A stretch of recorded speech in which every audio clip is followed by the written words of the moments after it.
that are doing 2 or 3 or 4 deals a year, are they paying a monthly fee or some are, some aren't. Some are, some aren't. So some are on a 70 or 80% split and they pay $50 a month. And they have caps on those splits, which we're big believers in.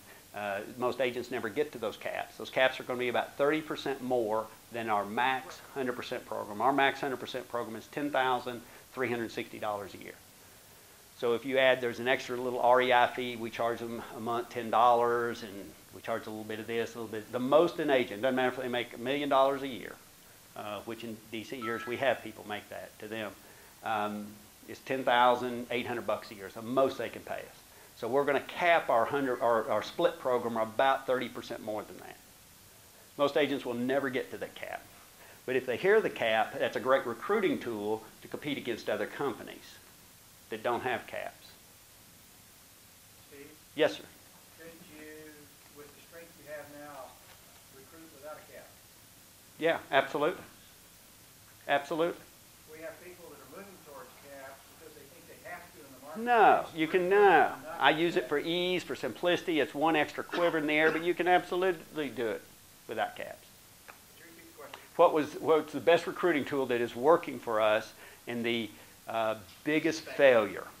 From a recruiting standpoint, I don't know that we've had a failure. I will say, let me give you some hard numbers. I will average personally, and this is what I judge a good manager on. A good broker, and I'm going to get a roundabout question to answer you.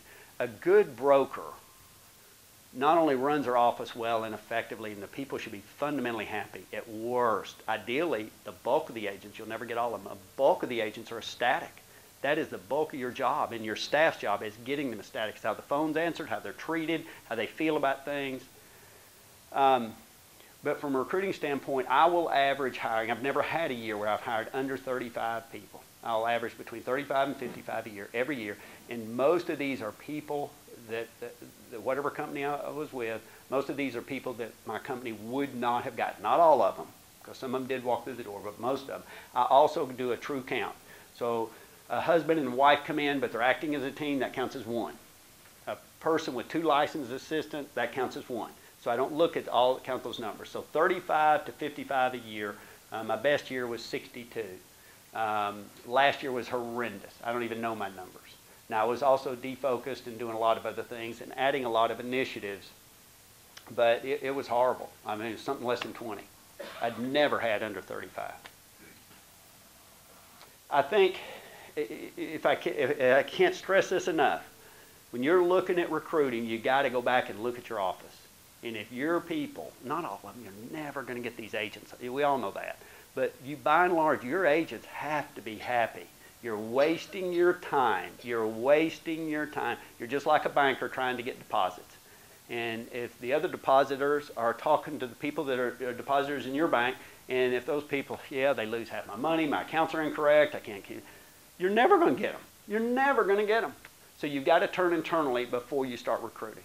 Yes, ma'am. Are most of your recruits coming to you because you are so big in the area? Yes and no. Now, keep in mind, with the market collapsing like it has, agents have stopped moving. They've become paralyzed, both in their marketing, their game plans, how they do business, but also the fear factor of moving to another firm. We have created the culture intentionally of the firm of choice. So by and large, most agents consider us as the first move. Not always, but by and large, they consider us first move. But it is much harder now because they quit doing anything. Yeah. One more thing. Were you primarily 100 fee-based? Hang on 2 seconds. Is this what you wanted me to do? Is this okay? Yes, keep going. I'm sorry. Were you primarily 100% or a fee-based company and then switched to split? We tout ourselves as 100%. We are 100%. We boast it in the market.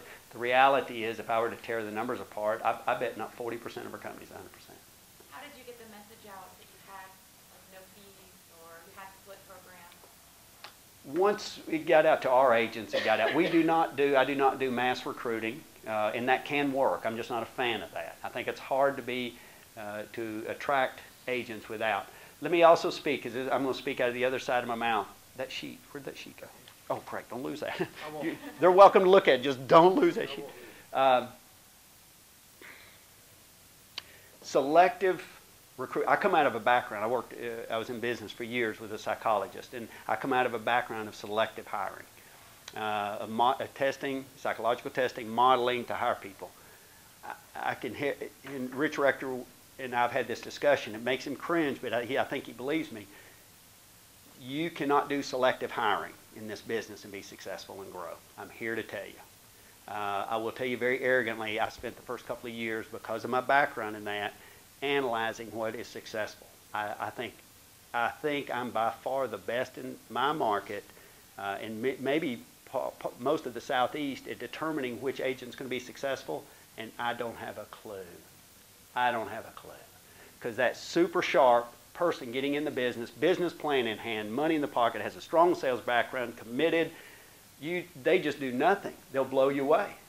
And the little idiot comes in, has never sold anything in their life, never done anything, doesn't know what you're not sure you want them, they don't look the part. If you let agents interview them, you did testing on them, you do anything, it's going to show they won't make it. But Uncle Harry's got this massive farm, and he wants to develop it, and he wants me to handle it.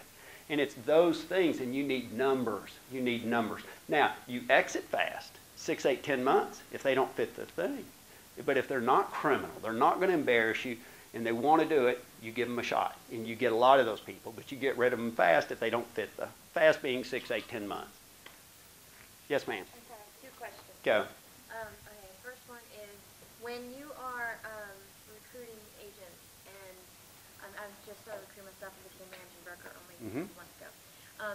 A lot of the question I've been getting is, there's some competing franchises out there that can offer retirement and what looks like a pyramid but not a pyramid and all that nice stuff as far as recruiting other agents into the company. If you're talking about Keller Williams, we've got stuff legion on their stuff against it, but that's okay. So my question is, though, do you pay anything to the agents for bringing in agents? I'm a big fan of that concept. I've never done it because part of that makes me nervous.